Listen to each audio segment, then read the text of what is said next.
Hello and welcome to this Serial Geek TV episode commentary for Dawn of Dragoon, an episode of He-Man and the Masters of the Universe, produced by Filmation Studios.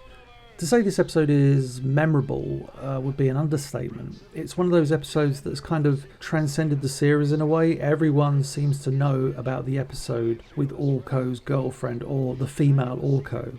I've seen it over the years, whether it be in publications. Even at one time back in early 2001, I was in a pub in central London chatting to a couple of work colleagues at the time, and the subject of 80s cartoons and He-Man came up. And I remember distinctly someone saying, "Oh, I remember that episode with Orko's girlfriend in." It's just like, wow, someone remembers Dawn of Dragoon. That may have been because the episode was released heavily on VHS over here in the UK. It appeared on so many different volumes. So yeah, it got a good outing. For those that don't know, this episode explores not only Orko's girlfriend, but also Orko's homeworld of Trolla and his former identity of Orko the Great. Now the title card of this episode, as you'll see, or hear, features an accompanying piece of music that is exclusive to this particular episode. I'll let it play.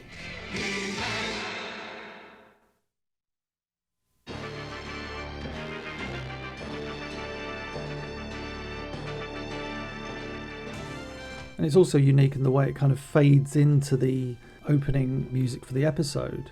That piece of music is used throughout the series, but never again on another title card. And it seemed to suit Dawn of Dragoon. It was like something ominous about that title card.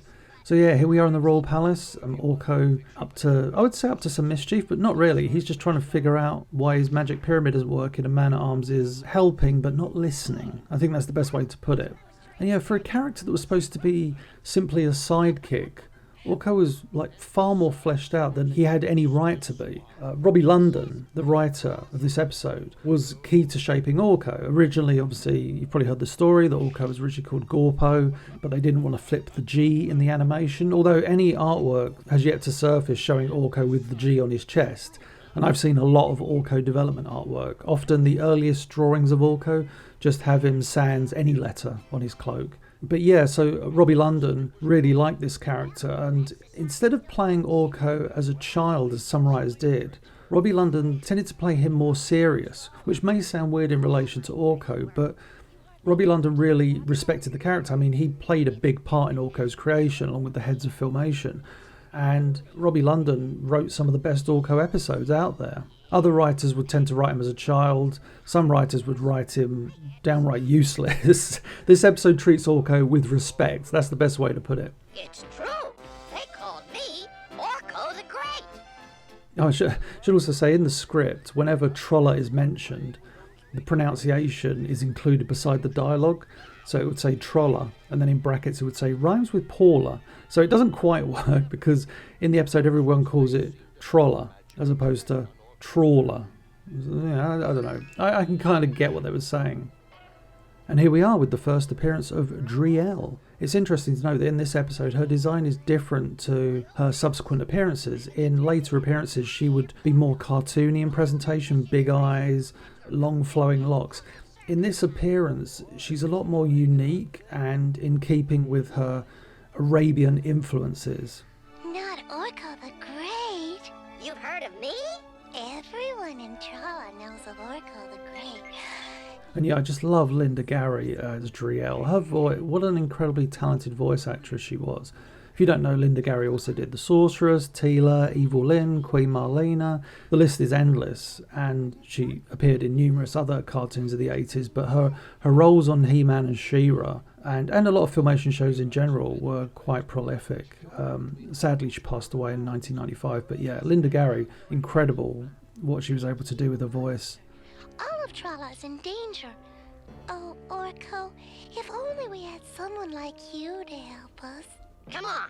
And I should give a huge shout out to the late great Lou Scheimer for numerous reasons. Obviously, the president of Filmation, producer of this series, but also a voice actor and the voice of Orko. I always thought his Orko was, one, his best voice, and two, just such a great performance. It sounds weird because obviously it's processed, but when you listen to the voice without the processing, it's incredibly well acted. And depending on the script, Lou Scheimer could really deliver.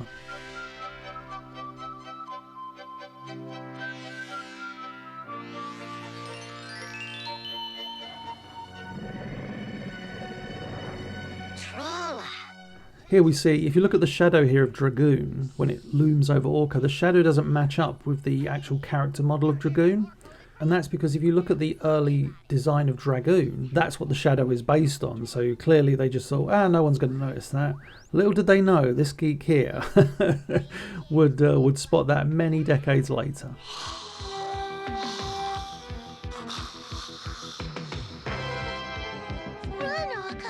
There's a great scene coming up. As a kid, I rented the VHS tape from our local video store that Dawn of Dragoon came on. I watched the hell out of this next scene so many times. Prince Adam at Castle Grayskull just goes straight into the transformation. Ready? Here we go. Our only hope of following Orko is the sorceress. By the power of Grayskull. And you'll notice there that the camera didn't pan up to the Sword of Power as it would do in every other transformation sequence. This is probably due to timing, because this episode, as I will reveal later in this commentary, had many issues with timing and editing. So yeah, we'll cross that bridge when we come to it. This is also one of, I think it's roughly 5 times, that may be actually the number, that we see He-Man command the drawbridge open. By the power of Grayskull, I command the drawbridge open.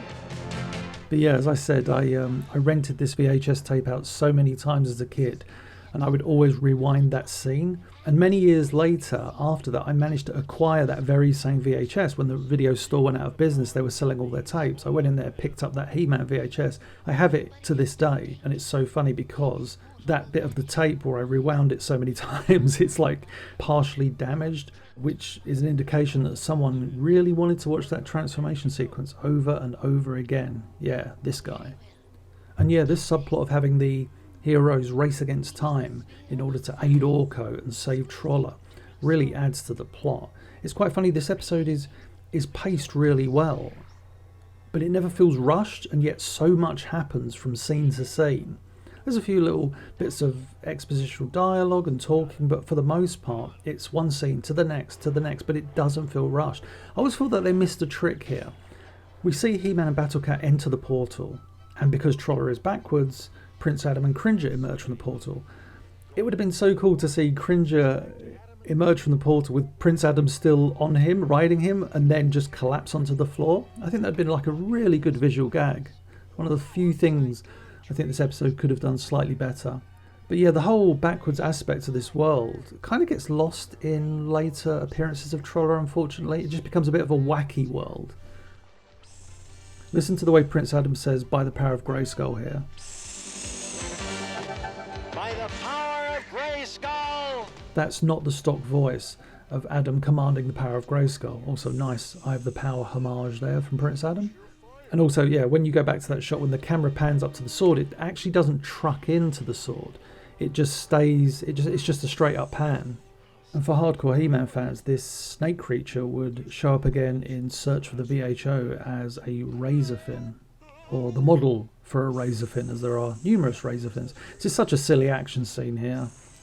It's actually funny, the storyboard, believe it or not, is very complicated for how this action scene is supposed to work, because it's reliant on accessing the stock library of character movements. So yeah, it becomes very unnecessarily complicated. Oh, the storyboard I will mention was actually illustrated by Steve Hickner, who did a fantastic job. I actually own the original.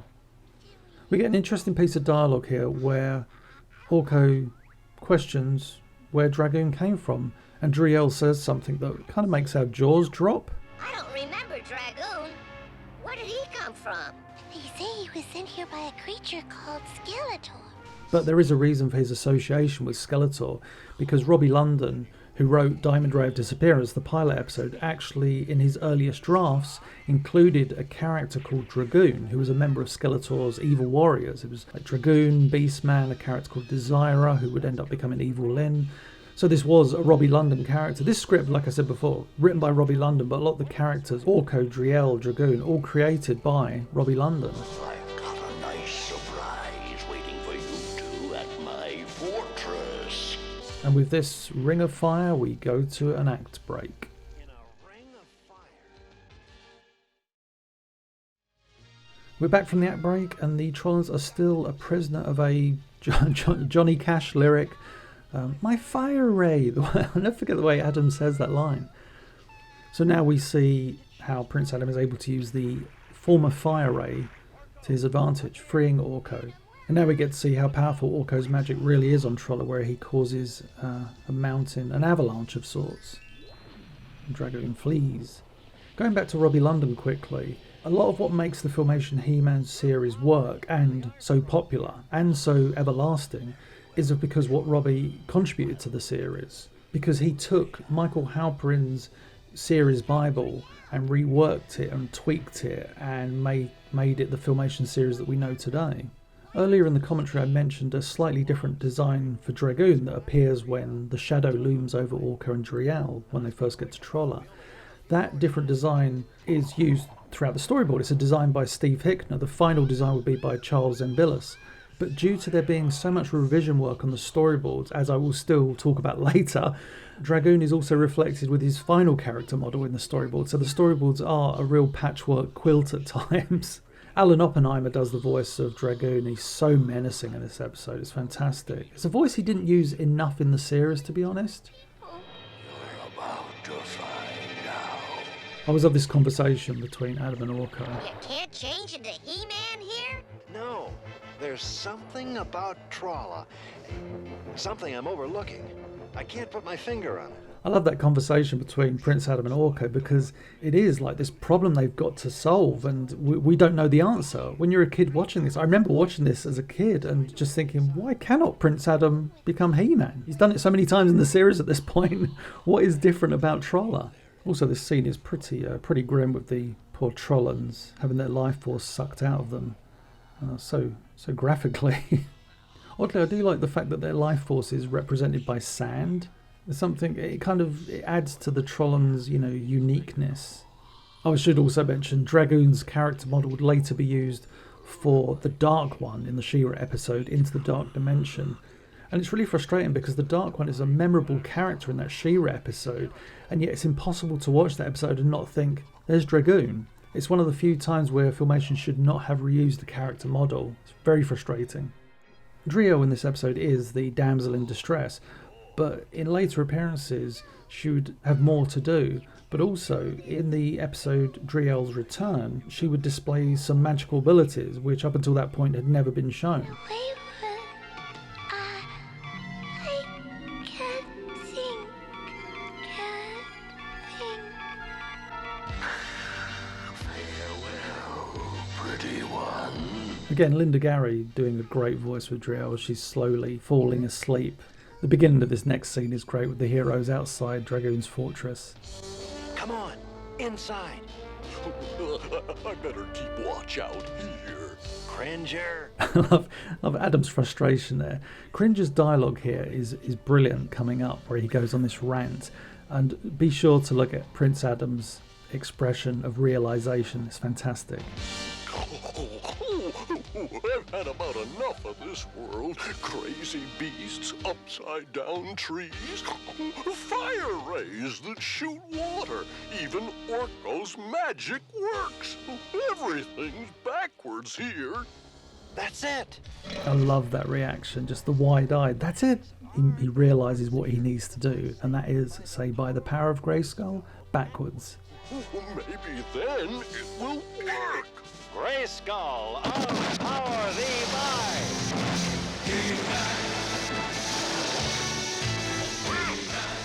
This is such a wonderfully Saturday morning cartoon scene. These days I feel shows would be far too cynical or cool, air quotes, to do something as fun and as innocent as this. Just fun storytelling. These days the characters would almost have to wink at the audience or be like, oh, this is absurd. Whereas back then it was just like, this is awesome. In the accompanying episode model pack for this episode, this creature is known as an alligator lion. I can see the alligator part, not quite the lion part. Maybe the body of a lion, although he's got a tail that's like an alligator. I'm so confused. I'll take care of Dragoon. You look for Driel. Come out and play with me, frog face. He-Man just throwing out insults here. It's like, come on, He-Man, where are your manners? One of the unique things about Dragoon's design, and you'll see it in this confrontation with He-Man, is that he's so much taller than He-Man. It just adds to his overbearing presence. Oh, and here Orko discovers poor Driel. Driel! What has he done to you? If you go back at the beginning of this shot here with Dragoon standing over He-Man and Battlecat by the bottomless hole of Troller, you'll see on the far right of the screen a tiny bit of Dragoon's fortress. Again, that shot would have been edited. The storyboards actually show that the camera was to pan from the fortress to the heroes in the standoff with Dragoon, but we only see a little bit of that shot. And there's a reason for that, as I will talk about very, very shortly. Interesting to hear Dragoon talking about, Skeletor warned me about you. For some reason, even though it's kind of off-model, I always like that shot of He-Man looking back. So yeah, the original ending of this episode went like this. Please bear with me. Having thrown the two boulders at He-Man and Battlecat, Dragoon then flies down from his vantage point to be on the ground level with He-Man and Battlecat. Battlecat then takes a step back and the edge of the ravine breaks and he falls in. He-Man turns to Battlecat concerned, and at this point Dragoon charges at He-Man. He-Man does an acrobatic leap over Dragoon and Dragoon falls into the bottomless hole of Troller. We see Battlecat holding onto the edge of the cliff as Dragoon falls over him, and the storyboard actually says he falls and falls forever in the endless pit. He slowly disappears from view. We then see He-Man looking at Dragoon fall solemnly. He-Man then pulls Battlecat up as we see in the episode, and having pulled Battlecat to safety, He-Man says, "Whew, we made it." And Battlecat replies, "Dragoon was not so lucky." And He-Man says, "No, he fell into his own trap. Now he is doomed to fall forever." And that's how that scene originally played out. To the point where not only was it storyboarded, the animation was laid out and many, many animation sequences were completed. I own cells from the sequence in which Dragoon falls into the bottomless hole of Troller.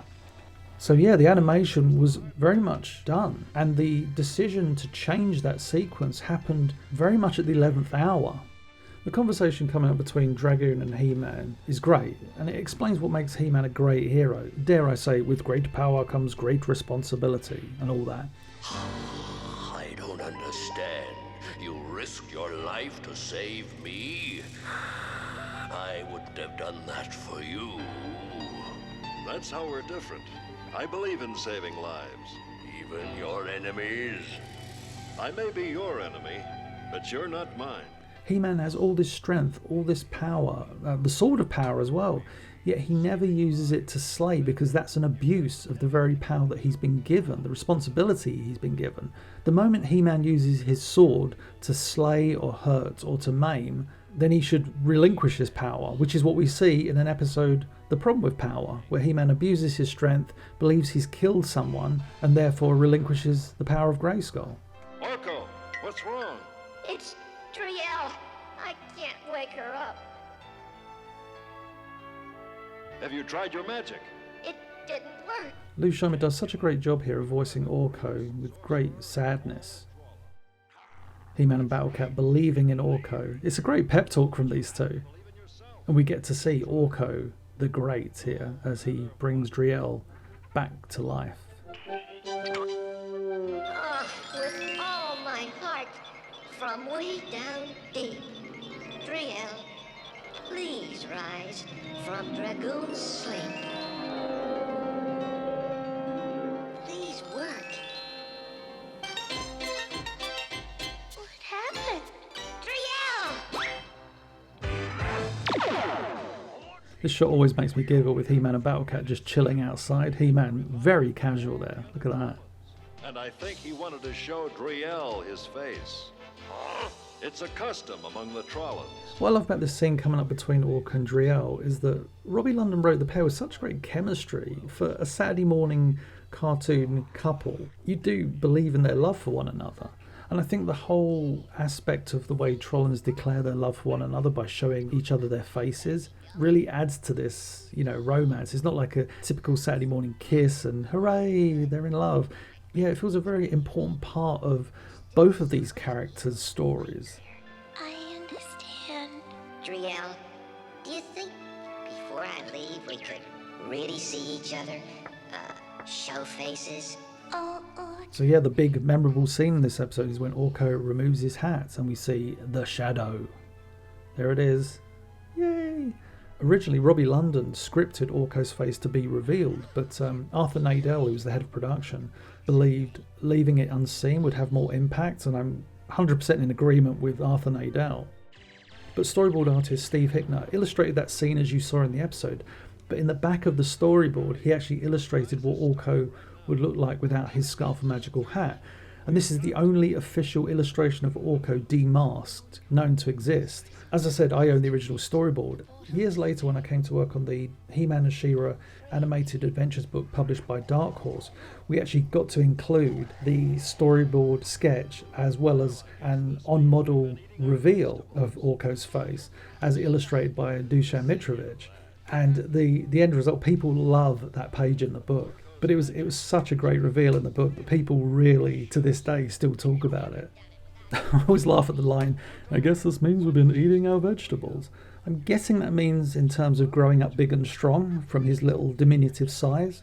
I guess, maybe? And as long as Skeletor threatens Eternia, I'm going to help you defend it. Well, little guy, I'm glad you're back. We need you. And by the way, you're one fine magician, and don't let anyone tell you otherwise.